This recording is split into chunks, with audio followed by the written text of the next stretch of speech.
ఈ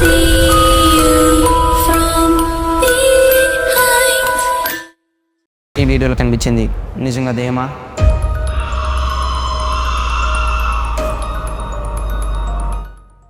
హెన్రీ అనే పర్సన్ ఇంట్లో కొన్ని రోజుల నుంచి చాలా పారానార్మల్ యాక్టివిటీస్ జరుగుతున్నాయి. ఒక రోజు నైట్ హెన్రీ వాళ్ళ ఫ్యామిలీ పడుకున్న కొంతసేపటికి హెన్రీ వాళ్ళ అమ్మాయి బెడ్ మీద కనిపించలేదు. హెన్రీ వాళ్ళ అమ్మాయిని వెతుకుతున్నప్పుడు అతనికి ఒక స్కేర్ ఇన్సిడెంట్ జరిగింది. అప్పుడు రికార్డ్ చేసింది ఈ వీడియో.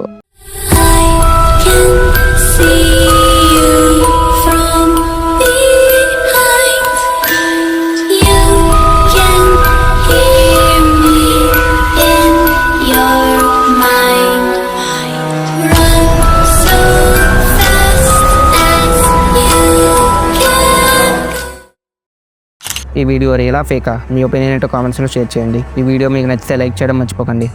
Subscribe for more.